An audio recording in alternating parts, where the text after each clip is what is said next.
할렐루야. 우리 주님을 사랑하시면 아멘 하시겠습니다.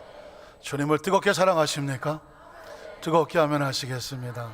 오늘 성가대 찬양의 가사를 가만히 묵상하다 보니까 뭉클거리는 게 있습니다.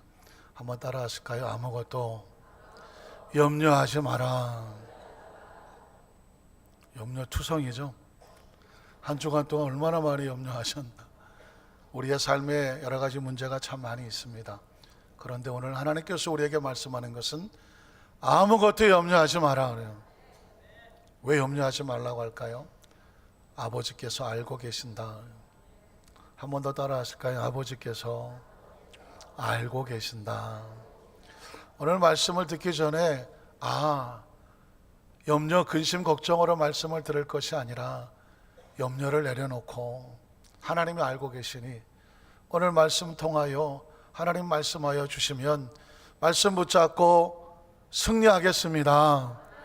이런 마음의 고백으로 나가면 더 큰 은혜가 임하실 줄로 믿습니다.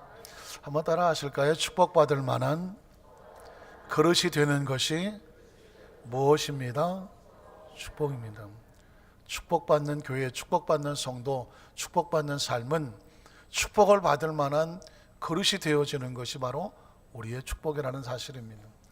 사실 저희 아들이 하나 있는데 잘 아시겠지만 또 잘 모르시는 분이 계시면 5년 만에 기도해서 하나님이 주신 아들이 하나가 있는데 이 아들이 지난 3년 전에 미국에서 공부하고 있는 가운데 큰 교통사고를 당했습니다. 차가 공중에 떠서 세 바퀴를 굴러서 떨어지고 머리가 세 군데가 깨지고 뇌수술을 받아야 될 상황이었으니까 대형 사고죠. 3년 전 일인데 그 사고로 인한 소식을 들었을 때는 엄청난 충격과 위기였었죠. 그런데 엄청난 은혜가 있고 또 엄청난 축복이 있었고 엄청난 기적도 있었습니다. 더 놀라운 것은 그 사건을 통하여 하나님께서 저와 우리 교회에 주시는 메시지가 있었다는 것입니다. 3년 전의 일이라 슬쩍 까먹을 수도 있었는데 갑자기 제 마음속에서 하나님의 마음, 그 메시지가 울커덩 올라오면서 묵상하게 합니다. 3년 전에 저희 아이가 교통사고를 당했을 때에 그 병원에 입원했던 사진을 제가 몇 카트 찍어놨는데요. 오늘 첫 번째 사진은 병원에 첫 수술 받고 그날 저녁 사건입니다. 얼마나 다급하게 사진을 수술을 받았는지 왼쪽에 수술을 했는데 오른쪽에 머리는 그대로 있어요. 왼쪽은 이제 바리깡으로 밀어서 머리가 없는데 오른쪽은 그냥 있는 상태죠. 저 방이 하루에 10,000불짜리 방입니다. 10,000불, 1,200만 원짜리입니다. 하루 저녁에 1,200만 원. 처음에는 어떤 상황인지 잘 몰랐는데 며칠 지나다가 보니까 이게 하루 저녁에 1,200만 원짜리 병실이라는, 그러니까 병원에서는요 가장 비싼 방이 가장 위험한 방입니다. 6층짜리 건물에 최첨단 24시간 의사들이 대기하고 간호사들이 대기를 합니다. 그러니까 저기서 살아나올 수 있는 확률은 그렇게 많지 않은 것이죠. 조금 안전해지면 5층으로 내려오고 4층으로 내려오고 마지막으로 재활하게 되면 1층으로 내려오는 것입니다. 그래서 6층 병실이거든요. 그런데 가만히 보면 알겠지만 저희 아이 얼굴 표정이 고통과 슬픔이 없습니다. 그 간호사하고 대화하고 있는 모습이 나오죠.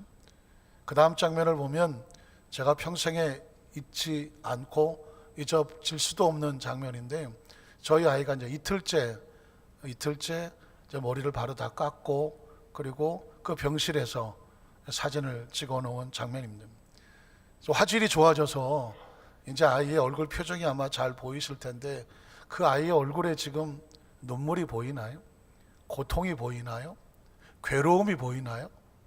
무슨 슬픔이 보이나요? 내가 어쩌다 이렇게 됐지? 낙심이 보이나요? 낭망이 보이나요? 지금 찾아봐도 그늘 하나를 찾아볼 수가 없습니다. 저런 얼굴을 제가 본 적이 있습니다. 미국에서 이 똑같은 병원이었었는데요. 50대에 유방암 말기로 의사의 사형 신고를 받았던 한 성도, 한 집사님. 의사는 한 달밖에 살지 못한다고 말했지만 하나님의 은혜로 기적적으로 살아나왔을 때 의사들이 미라클이라고 소리를 질렀던 집사님. 저희가 미국에서 한국으로 들어올 때 그분하고 대화를 할 때 그분의 얼굴이 저런 모습이었어요. 머리는 빡빡 깎았어요. 그런데 그 병실에 있는 동안에 중환자실에서 하나님을 만나는 천국 체험을 합니다. 저는 웬만해서 천국 갔다 온 이야기를 50대 50으로 들어요. 주관적인 성이 많기 때문에. 그런데 이분은 직접 제가 늘 가서 기도했던 분이었고 또 그 병실에서 살아나왔고 했던 분이라 그분 입에서 나오는 이야기를 제가 듣는데 깜짝 놀란 것은 세상에 그렇게 아름다울 수가 없어요. 얼굴은 그렇게 미인이 아닙니다. 얼굴이 이쁜 게 아니더라고요. 독성이 빠지고 죄성이 빠지고 미움과 원망과 분노와 적개심이 빠져나가니까 그렇게 편안할 수밖에 없어요. 하나님을 만나고 온 사람들의 그때의 표정은 하나님이 주시는 새로움이 있더라고요. 지금 저희 아들에게 저 모습은 없어요. 지금 저 병실에 있을 때 얼굴이에요. 제가 사진을 아무리 뒤져봐도 얼굴에 눈곱만한 그늘 하나가 없어요. 왜 그런지 아십니까? 저 당시에는 하나님이 완전히 붙잡고 있는, 세상 사람이 아닌 것 같은, 하늘에서 온 사람과 같은 그런 것을 제가 느꼈기 때문입니다. 다음 사진을 보면 그렇다고 해서 이 사고가 간단한 사고는 아니었습니다. 사고 당시에 제 아이가 입었던 티셔츠였습니다. 저 옷을 입고 그 피투성이 이 피를 흘리고 차에서 멀쩡하게 걸어 나왔습니다. 그러니까 운전자는 기절을 해서 쓰러져 있는데 저희 집 아이는 멀쩡하게 걸어 나와서 경찰이나 그 의사들이나 간호사들이 신경을 안 썼어요. 그냥 집에 가라고 그랬습니다. 그 집에 가서 30시간을 그 자취방에 박혀 있었습니다.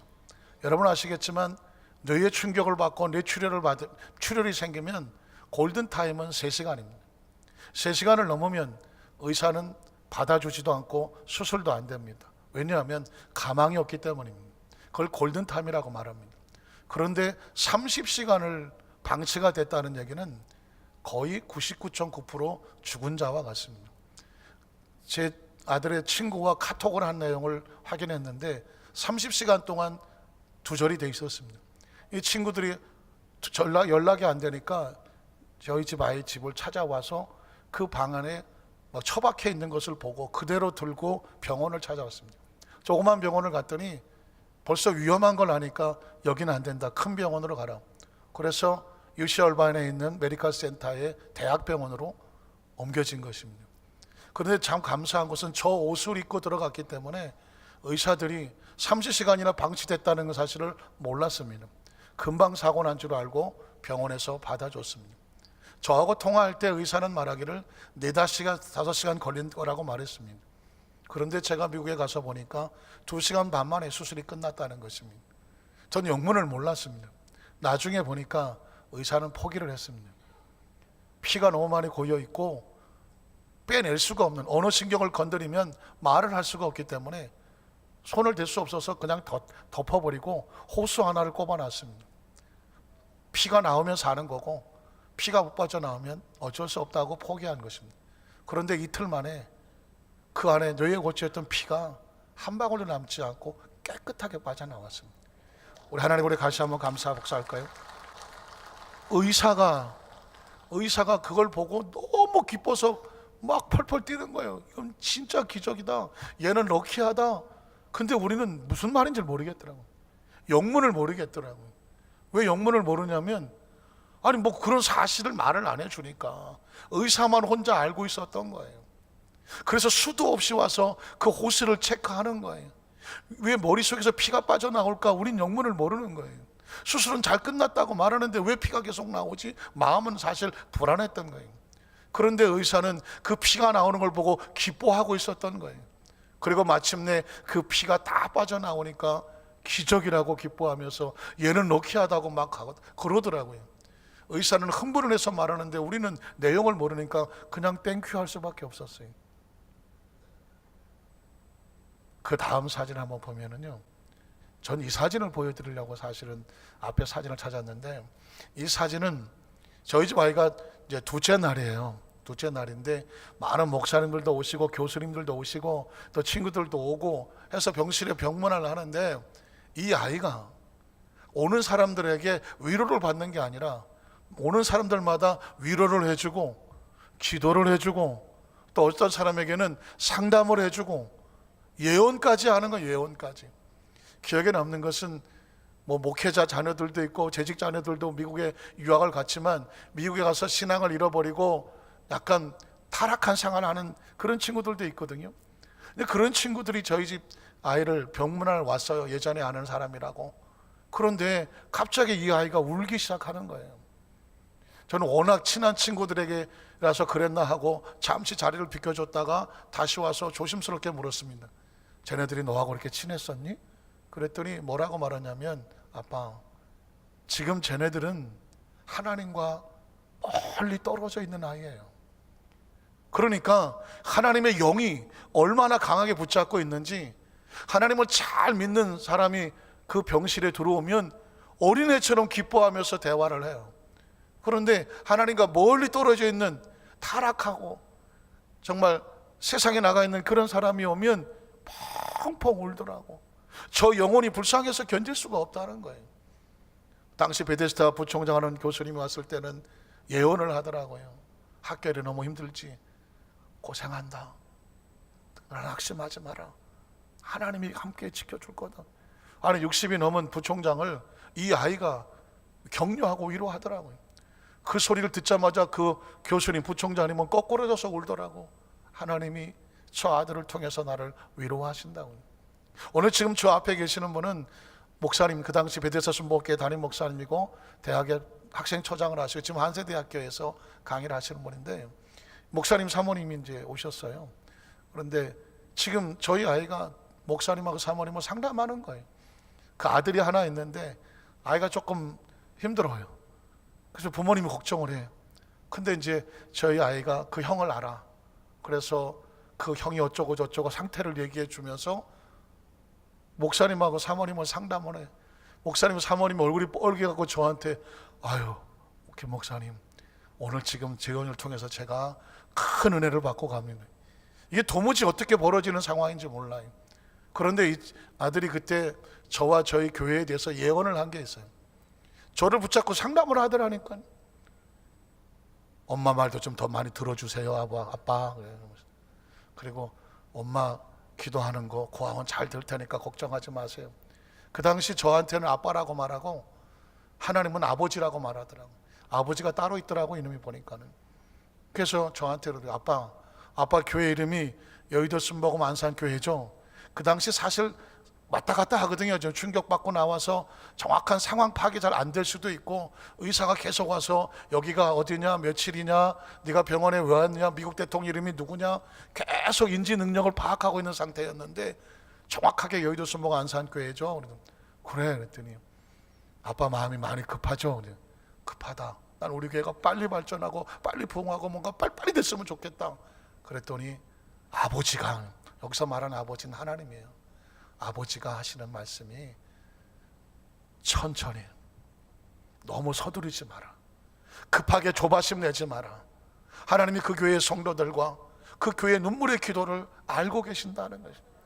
그러면서 이 아들이 저를 붙잡고, 아빠 천천히요, 급하게 마음 먹지 마세요, 조바심 내지 마세요. 그래서 그 얘기를 들으면서 제 마음속에 얼마나 큰 충격을 받았는지 몰라요. 지금 하나님께서 이 처지 형편을 아시고 말씀하시는 것. 물론 지금 이 아이는 이제 이렇게 됐습니다. 다음 사진을 보면 이제 멀쩡하게 다 회복이 돼서, 저희는 뭐 힙합 댄서에다가 가수에다가 뭐 복음성가 가수도 하면서 사역을 하고 있고 준비하고 있거든요.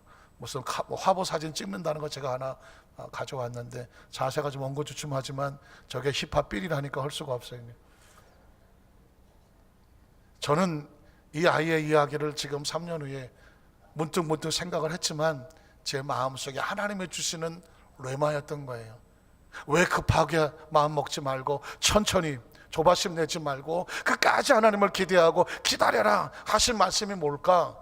그 말씀을 하나님께서 아브라함에게 하셨더라고요. 창세기 12장에 보면 하나님께서 아브라함을 축복하셨거든요. 여러분 기억하시죠? 창세기 12장 1절로 3절을 보면 야훼께서 아브라함에게 이르시되 너는 너희 고향과 친척과 아버지 집을 떠나서 내가 내게 보여줄 땅으로 가라. 내가 너로 큰 민족을 이루고 내게 복을 주어 내 이름을 창대하게 하리니 너는 복이 될 것이라. 너를 축복한 자 내가 복을 내리고 너를 저주한 자 내가 저주하리니 땅의 모든 족속이 너로 말미암아 복을 얻을 것이니. 아브라함은 이런 복의 약속의 말씀을 받았습니다. 저와 여러분 이런 약속의 말씀을 받았다면 어떤 생각이 들까요? 하나님 언제요? 언제 주실 거예요? 좀 빨리 주세요. 내가 나이가 75세예요. 아브라함의 나이가 75세예요. 살 날이 이렇게 많이 남은 것 같지가 않아요. 자식을 주시려면 빨리 주시고 복을 주시려면 좀 빨리 주시고 뭔가 좀 빨리 했으면 얼마나 좋겠어요. 그런데 여러분, 아브라함이 이 말씀을 받고 그 후에 이삭을 낳고 그 이후에 또 그 이삭을 통해 하나님의 축복을 주시는데 최소한 40-50년이 걸립니다. 40-50년이 걸려요. 말씀을 묵상합니다. 하나님이 말씀을 주셨는데 창세기 12장에 주셨는데 22장부터 복이 내리기 시작한다. 그러면 그 40-50년 동안 하나님께서는 아브라함에게 무엇을 하셨을까? 아브라함은 어떻게 달라졌을까? 하나님께서 아브라함에게 원하시는 것은 무엇이었을까? 그 말씀을 알면 오늘 저와 여러분에게도 하나님이 우리를 통해서 약속하실 때 어떤 그릇이 되기를 원하실지를 눈치채게 되잖아요. 오늘은 바로 그 말씀에 대해서 상고를 하려고 합니다. 첫 번째로 하나님께서는 아브라함에게 첫 번째 레슨이에요. 너는 반드시 이렇게 하라는 것입니다. 그 첫 번째가 뭐냐면 네 가정과 사업과 직장은 누가 지켜주신다? 하나님이 지켜주신다. 지금 저와 여러분이 예수를 믿고 하나님의 자녀가 되면 머릿속에 박혀야 될 게 하나가 있는데 내 삶의 모든 상황은 내가 지키는 것이 아니라 누가 지켜주신다? 하나님이 지켜주신다고 하는 정확한 신앙 고백을 가슴에 새겨야 됩니다. 아브라함은 이 약속의 말씀을 받고 첫 번째 받은 훈련이 바로 이것이었습니다. 창세기 12장 10절로 15절에 보니까 그 땅에 기근이 들었으므로 아브라함이 애굽에 거류하려고 그리로 내려갔으니 이는 그 땅의 기근이 심하였습니다. 그가 애굽에 가까이 이르렀을 때 그의 아내 사레에게 말하되 내가 알기에 그대는 아리따운 여인이라. 애굽 사람이 그대를 볼 때 이르기를 이는 그의 아내라 하여 나는 죽이고 그대는 살리리니 원하건대 그대는 나의 누이라고 하라. 아브라함의 생각입니다. 그러면 내 생각대로 하면, 내 방법대로 하면 내가 그대로 말미암아 안전하고 나도 살고 내 목숨이 그대로 말미암아 보존되리라. 이렇게 됐으면 얼마나 좋겠어요. 완벽한 작전을 짜고 내려갔습니다. 그러나 결과 보면 그 다음 절에 이렇게 상황이 달라집니다. 아브라함이 애굽에 이르렀을 때 애굽 사람들이 그 여인의 심히 아리따움을 보았고 바로의 고관들도 그를 보고 바로 앞에서 칭찬함으로 그 여인을 바로의 궁으로 이끌어들인지라. 내용은 이끌어들였지만 아브라함 쪽에서 보면 아내를 빼앗긴 것이 되고 말았습니다. 아브라함은 아내를 지키고 싶었습니다. 그리고 자기를 지키고 싶었습니다. 그런데 안타깝게도 현실은 내 마음대로 되지를 않았습니다. 아브라함은 아내 사례를 빼앗기고 말았습니다. 누가 이 사례를 지켜주고 찾아주나요? 성경은 이렇게 말합니다. 17절 20절에 보면 야훼께서 아브라함 아내 사례 일로 바로와 그 집에 큰 재앙을 내리신지라. 바로가 아브라함을 불러서 이르되 네가 어찌하여 나에게 이렇게 행하였느냐? 네가 어찌하여 그를 네 아내라고 내게 말하지 아니하였느냐? 내가 어찌 그를 누이라 하여 내가 그를 데려다가 아내를 삼게 하였느냐? 네 아내가 여기 있으니 이제 데려가려 하고. 바로가 사람들에게 그 일을 명하며 그들이 그와 함께 그의 아내와 그의 모든 소유를 보내었더라. 아브라함의 작전과 머리였나요? 아니었습니다. 하나님이 개입하셔서 사리를 찾아주고 아브라함도 애굽에서 빠져나올 수가 있었던 겁니다. 제가 미국에 아이를 보낼 때에 사람들은 생각하기를 아유 목사님이 뭐 아들을 뭐 그냥 미국에 보내서 뭐 유학을 하고 뭐 편하게 지내고, 혹시 그렇게 생각할 수 있을까 봐 미국을 보낼 수밖에 없었던 이유는 사실은 한국에 있을 때도 대형 사고가 났습니다. 카니발 승용차에 5명의 청년들이 탔는데 진천 어디서 사고가 났는데 그중에 2이 죽었어요. 그러니 얼마나 대형 사고입니까? KBS 9시 뉴스에 나올 정도니까 굉장한 큰 사고였습니다. 5톤 트럭에 치여서 카니발이 나가 떨어지면서 2 사람이 죽었으니까. 그런데 그 차 안에서 저희 아이가 살아남았거든요. 그러니까 제가 이 아이가 받은 충격과 또 트라우마 이런 걸 생각할 때 한국에서 견뎌내기를 힘들어 하더라고요. 그래서 이 아이를 미국으로 갑자기 한 달 만에 미국으로 베데스 대학으로 전과를 시켜서 보낸 것입니다. 사실은 저희 아버님은 직업 군인이었어요. 전 어렸을 때 군인처럼 자랐거든요. 방학이면 막사 가서 생활하기도 했었어요. 평생 꿈이 군인이기도 했었습니다. 엄하게 자랐죠. 그래서 저는 저희 아이를 아주 엄하게 키울 거라고 생각을 했습니다. 또 목회자의 자녀니까 어쩔 수 없이 엄할 수밖에 없어요. 그런데 깜짝 놀란 것은 제가 제 아이에 대한 애착이 생각보다 강하더라고요. 어쩌면 나는 이렇게 고생을 했으니까 너는 고생하지 말라, 아마 이런 거 있었을지도 몰라요. 그래서 미국에서 선교사 생활을 끝나고 한국에 들어올 때도 그 아이를 놓고 들어오라고 했지만 저는 놓을 수가 없었어요. 내가 널 어떻게 놓고 가냐? 가자. 그래서 한국에 왔습니다. 한국에 와서도 미국에 보낼 생각은 전혀 없었어요.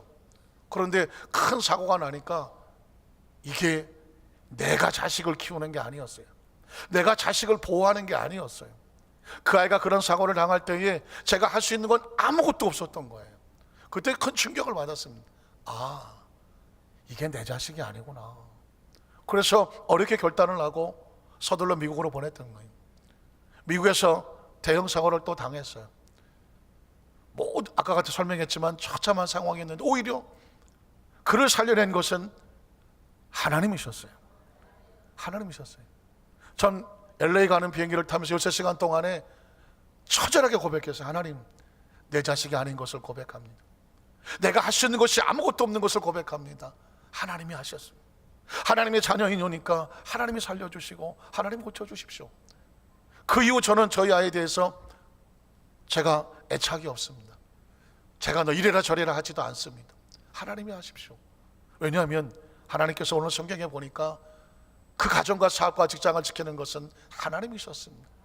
저와 여러분의 삶 현장 가운데 크리스찬들이 가슴속에 제일 먼저 새겨야 될 것은, 우린 모두 부모가 자녀에 대한 본능적인 애착을 갖고 있잖아요. 그 가정과 사업과 직장은 우리가 애착이 있을 수밖에 없잖아요. 그런데 그걸 내려놓아야 돼요. 이렇게 고백해야 됩니다. 하나님이 하신다. 한번 따라 하실까요? 하나님이 하신다. 하나님이 하신다. 정말 그렇게 확신하십니까?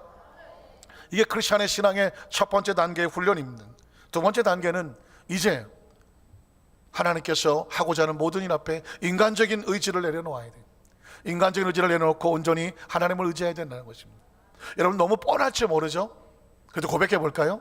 한번 따라 하실까요? 인간적 의지를 내려놓고 온전히 하나님을 의지한다.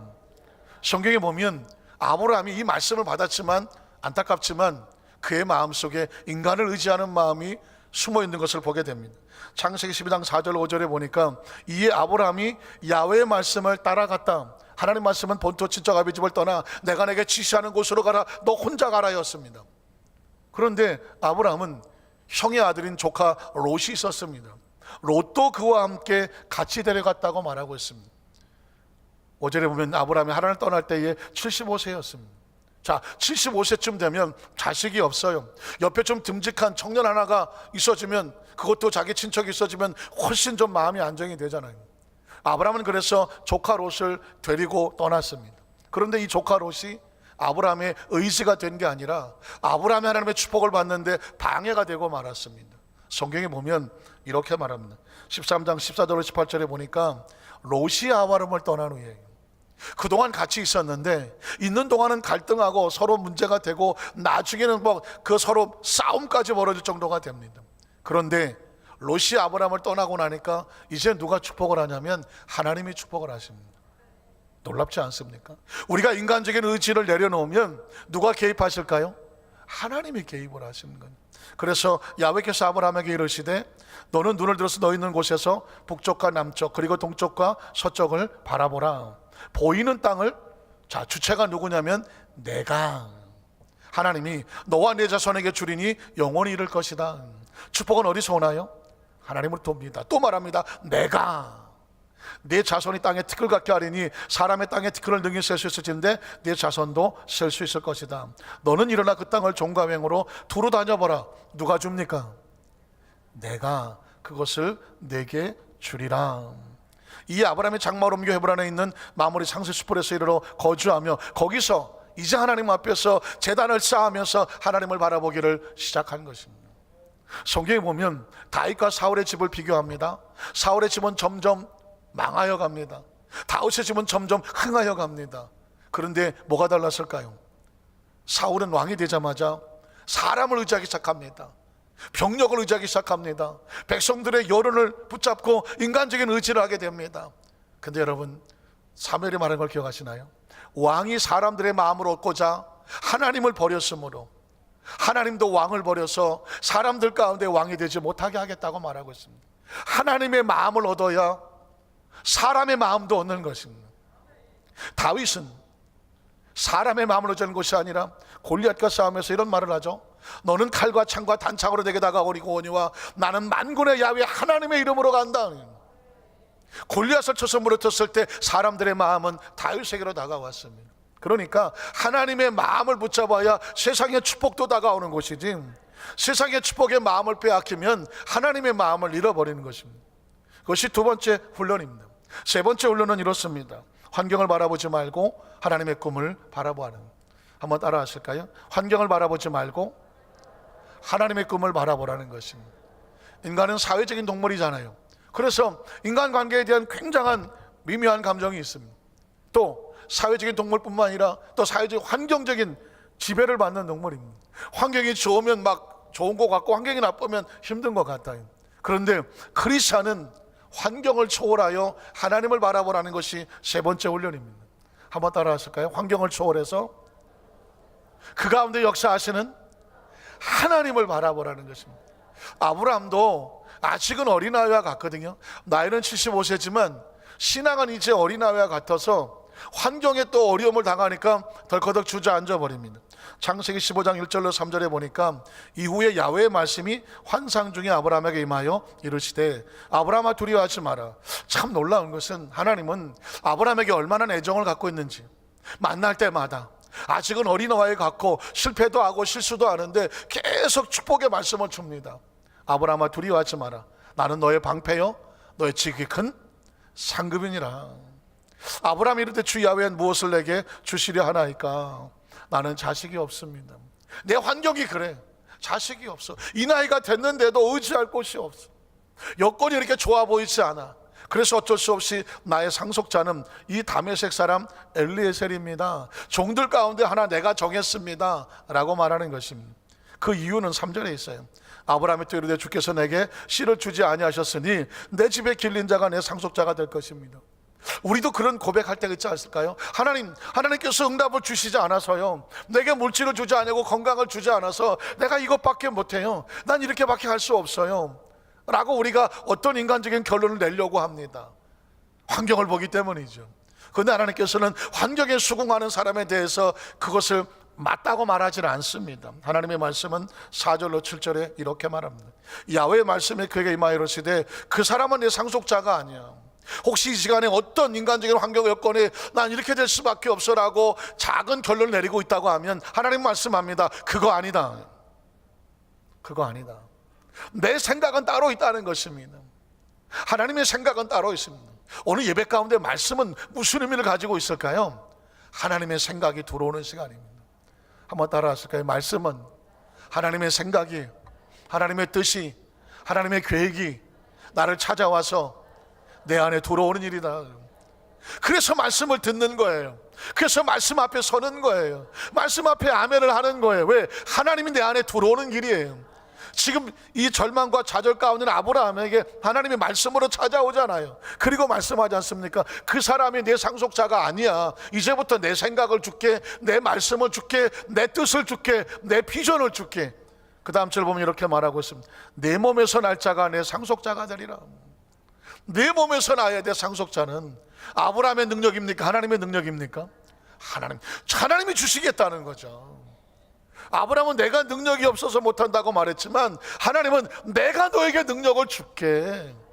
그것이 내 계획이고 뜻이야. 내 상속자가 되리라 하시고 그를 이끌고 밖으로 나가서 이르시되 하늘을 우러러 무뼈를 셀 수 있나 보라. 밖으로 나가야 돼. 밑줄을 치셔야 돼요. 한번 따라 하실까요? 밖으로 나가. 밖으로 나가. 시야를 바꿔야 해요. 시선을 바꿔야 돼요. 이 텐트 안에, 장막 안에 갇혀져서 이게 다라고 생각했던 거기 안에서는 환경이 안 보여. 밖으로, 텐트 바깥으로 나가야 돼요. 그리고 하늘을 바라보아야 돼요. 하나님 약속의 말씀을 바라보아야 돼요. 오늘 하나님께서 저와 여러분에게 말씀을 통해서 뭘 하시냐면 우리의 생각을 바꾸고 있는 거예요. 우리의 사고를 바꾸고 있는 거예요. 우리의 가치를 바꾸고 목표를 바꾸고 있고요, 차원을 바꾸고 있는 거예요. 예수님을 만나면, 하나님의 자녀가 되면 차원이 바뀌어요. 세상 사람들은 이게 다라고 말해요. 그러나 하나님은 그 너머가 있다고 말하고 있는 거예요. 오늘 이 시간에 저와 여러분의 생각과 의식 속에 내가 배운 게 이거고, 내가 생각이 이거고, 나이가 이거고, 경제력이 이거고, 학력이 이거고, 내가 살아온 가운데 이거고, 인맥이 이거밖에 안 돼서 그래서 내가 이럴 수밖에 없다고 하는 불안감이나 어떤 절망이나 좌절이나 낙심이나 인간적인 제한이나 열등감이나 실패감이나 여러분이 정해놓은 그 텐트 걷어치우세요. 하나님은 오늘 저와 여러분에게 그 이상의 더 나은 세계에 대한 비전과 꿈을 가지고 나가기를 원하시는 중이에요. 바꾸고 있단 말입니다. 얼마든지 새로워질 수 있습니다. 오늘 주님께서 우리에게 아브라함을 통해서 그걸 말씀하는 것이죠. 하늘을 바라봐라. 별을 셀 수 있나? 셀 수 있나요? 없나요? 셀 수 없습니다. 하나님은 네가 받을 축복은 셀 수 없으리라. 한번 따라하실까요? 내가 받을 축복은 셀 수 없을 정도다. 여러분, 이게 축복입니다. 그를 끌어박고 나가 이랬을 때 하늘로 뭇벌을 셀 수 있나 봐라. 텐트 안에 있으니까 자식 없는 내 모습밖에 보이지 않지. 텐트 밖으로 나가서 하늘을 쳐다봐. 셀 수 없는 별이 보이지. 앞으로 네가 받을 축복은 별보다 많을 거다는. 그 다음 절 보면 이렇게 말합니다. 또 그에게 이르시되 내 자손이 이와 같을 거야. 네가 받을 축복이 별보다 많을 거야. 아브라함이 야훼를 믿었습니다. 이게 아브라함의 놀라움입니다. 제가 여러분에게 이렇게 선포합니다. 앞으로 여러분이 받을 축복은 하늘의 별보다 많을 것입니다. 솔직히 나 아멘 못했다. 아멘 못했다. 딴 생각하든지 뭐 하느라고 아멘 못했다 손 들어보세요. 아멘 못하는 사람도 많습니다. 아이고, 내가 지금 내가 받을 축복이 하늘의 별보다 많다고? 내가 봐도 아니다 이건. 스스로 포기할 사람 많아요. 아브라함도 그래요. 그런데 하나님께서 이 아브라함에게 그렇게 말씀하니 아브라함이 자신의 모습이 아닌 하나님의 말씀을 뭐 했더라? 믿었어. 여러분, 오늘 여러분의 운명과 팔자를 바꾸세요. 이 말씀이 여러분의 레마를 받으세요. 여러분 지금 처지가 어떤지 여건이 어떤지 전 잘 모르겠어요. 여러분 혼자만 알고 계실 거예요. 그런데 하나님이 바꾸라고 말해. 네가 받을 축복은 하늘의 별보다 많을 거야. 하나님의 계획 속에 그 축복을 가지고 있다는 거예요. 그럼 넌 뭐 하느냐? 믿어만 달라는 것입니다.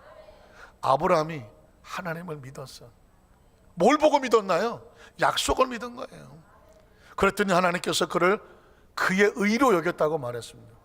여러분 보십시오. 세상은 착한 일을 많이 하고 뭐 해야 의롭다고 말해요.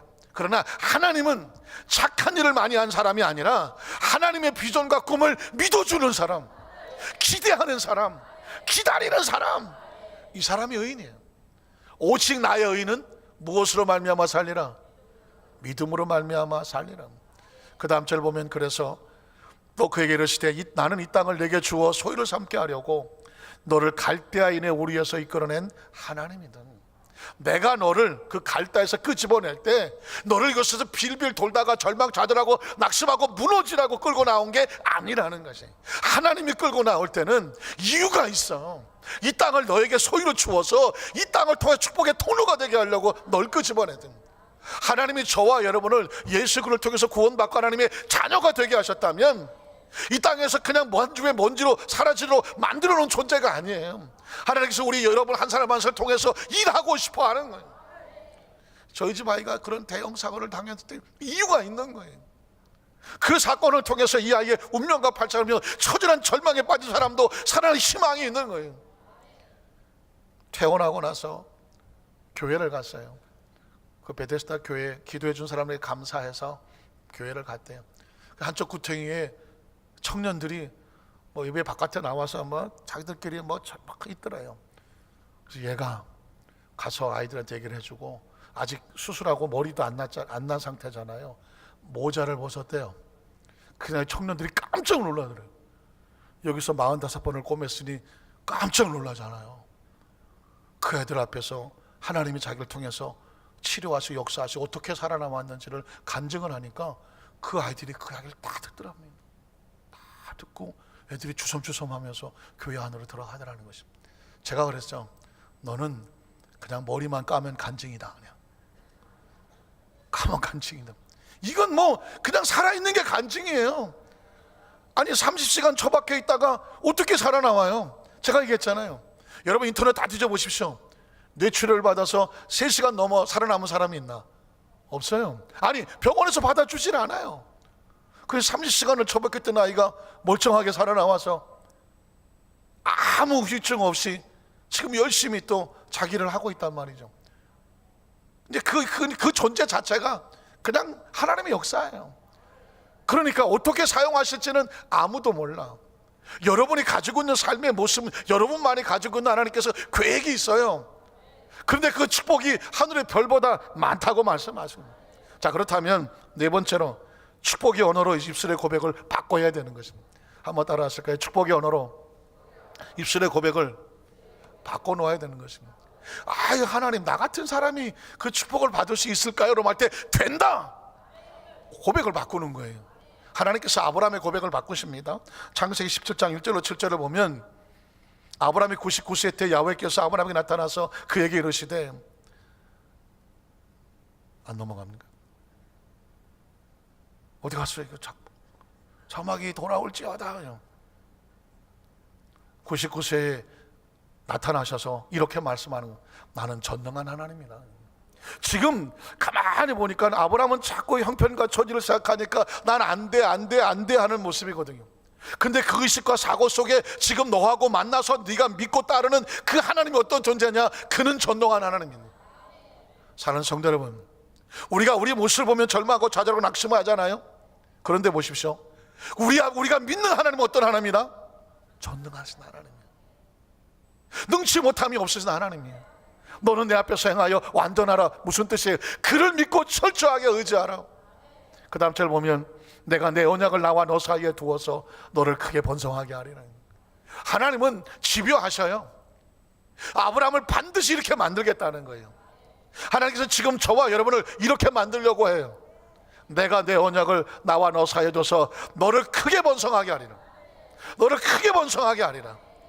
이건 우리가 무슨 자격이 있어서가 아니라 집안이 좋고 혈통이 좋아서가 아니에요. 하나님 우리를 향해서 그런 계획을 갖고 계시는 거예요. 믿으십니까? 그 다음 절 보면 아브라함이 엎드렸더니, 중요한 말입니다. 아브라함이 고개를 땅에 엎드려서 얼굴을 땅에다 댄 거예요.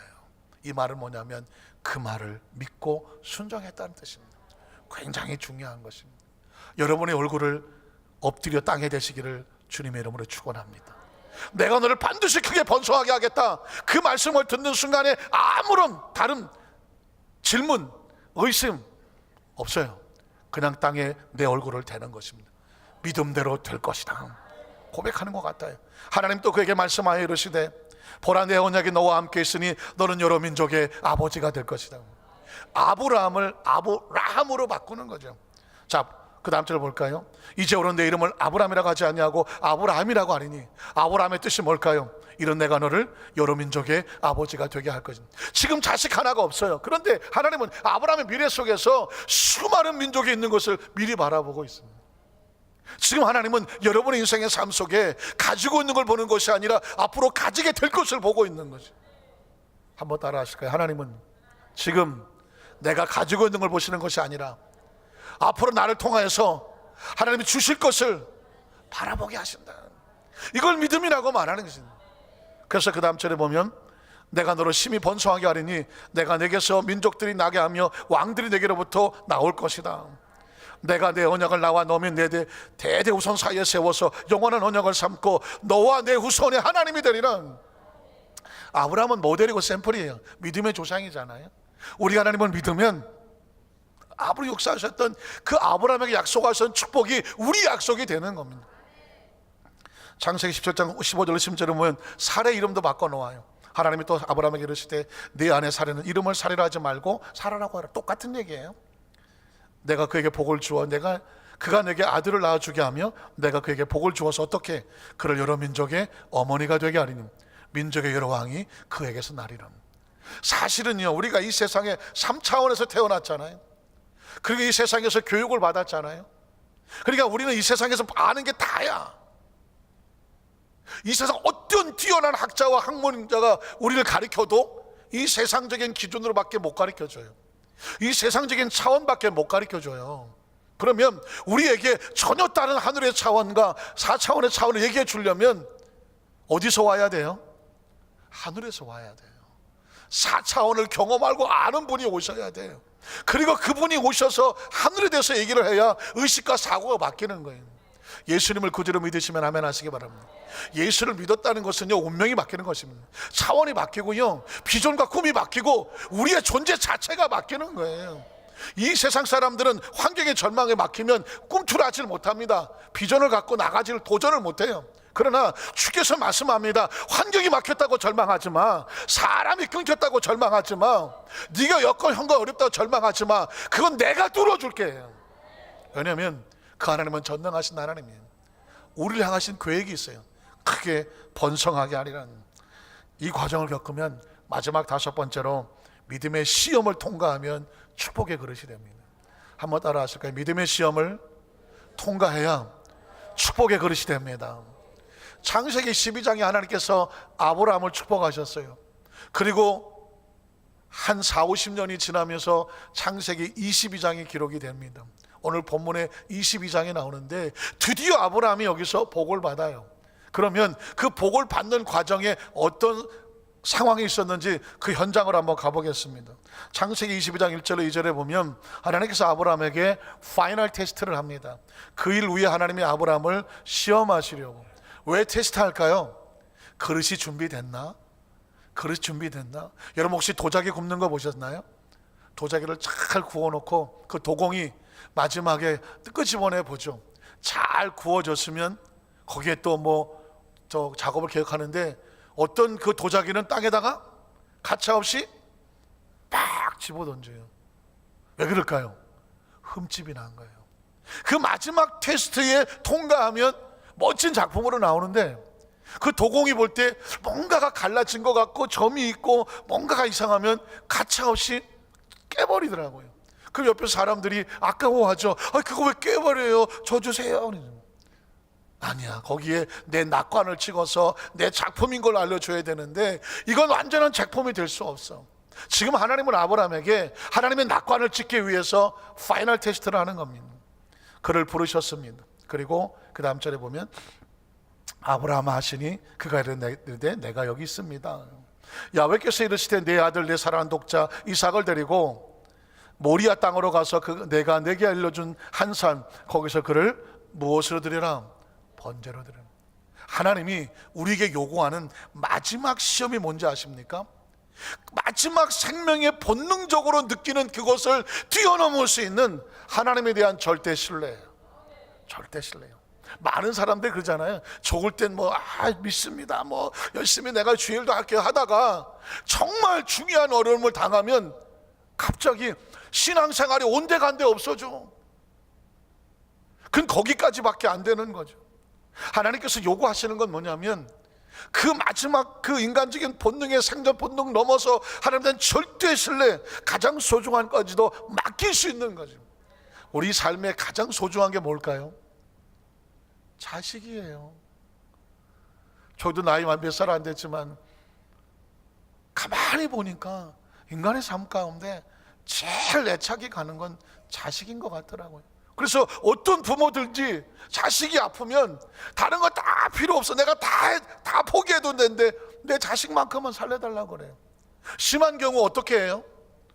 차라리 날 데려가고 그 아이 살려주세요. 나 그런 기도 해봤다. 싸늘한 분위기인데 내 자식은 죽어도 나는 살기는 설마 그러지 않겠죠. 저 LA 가는 비행기 타고요 그 기도 해봤습니다. 상황이 어떤지는 모르고 4-5시간 수술은 해야 한다고 하고 미국 의사는 말하기를 수술하다가 잘못되면 포기될 수도 있는데 동의하겠느냐? 동의하겠다. 그럼 수술해도 좋겠느냐? 수술해라. 난 내일 비행기를 타고 가겠다. 그러면 부모가 동의했으니까 수술하겠다. 그리고 가는 거예요. 할 수 있는 건 아무것도 없는 거예요. 13시간 동안 LA 가는 비행기를 타고 하면서 밥을 먹겠어요? 무슨 영화를 보겠어요? 아무것도 못하겠어요. 그 13시간 동안 병실에서 하나님 살려주십시오 밖에 안 돼. 그때 그 기도 해봤어요. 하나님, 정말 어려운 경우가 돼버리면 차라리 날 데려가십시오. 날 데려가시고 이 아이는 살려주십시오. 난 어디 드라마에서만 봤어, 영화에서만 봤어. 내 생에 그런 얘기, 그런 고백을 할 거라고는 꿈에도 생각을 못 해봤어. 그런데 막상 겹치니까 정말 그렇게 되더라고요. 하나님, 이제 저는 여기서 끝나도 좋으니까 내 자식은 살려주십시오.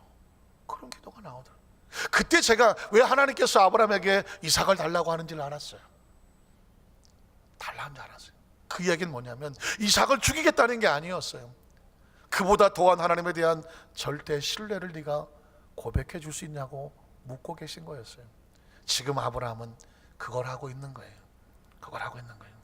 자, 그 다음 절 한번 볼까요? 아브라함이 아침에 일찍 일어나서 나귀의 안장을 지우고 두 종과 그의 아들 이삭을 데리고 번제에 쓸 나무를 쪼개어 가지고 떠나 하나님이 자기 일러 주신 곳으로 가더니 제3일에 아브라함이 눈을 들어 그곳을 멀리 바라본지라. 이 아브라함이 종들에게 이르되 너희는 나귀와 함께 여기서 기다리라. 내가 아이와 함께 저기 가서 예배하고 우리가 너희에게로 돌아오리라 하고 아브라함이 이에 번제나무를 가져다가 그의 아들 이삭에게 지우고 자기는 불과 칼을 손에 들고 두 사람이 동행하더니 이삭이 그의 아버지 아브라함에게 말하 이르되 내 아버지여 하니 그가 이르되 내 아들아 내가 여기 있노라. 이삭이 이르되 불과 나무는 있거니와 번제한 어린 양은 어디 있습니까? 아브라함이 이르되 내 아들아. 참, 어쩌면 마지막이 될지도 모르는 고백 아닌가요? 내 아들아, 내 아들아. 번제할 어린 양은 하나님이 자기를 위해서 친히 준비하시라 하고 두 사람이 함께 나아가서 하나님이 그 일로 준 곳에 이른지라. 이 아브라함이 그곳에 제단을 쌓고 나무를 버려놓고 그 아들 이삭을 결박하여 제단 나무에 놓고 손을 내밀어 칼을 잡고 그 아들을 잡으려 했다. 지금 아브라함은 이삭을 내려놓은 것이 아닙니다. 무엇을 내려놓았을까요? 이삭을 향한 아버지로서 아들에 대한 그 마지막 애착, 본능이에요. 본능을 내려놓은 것입니다. 하나님, 난 하나님을 여기까지 신뢰합니다.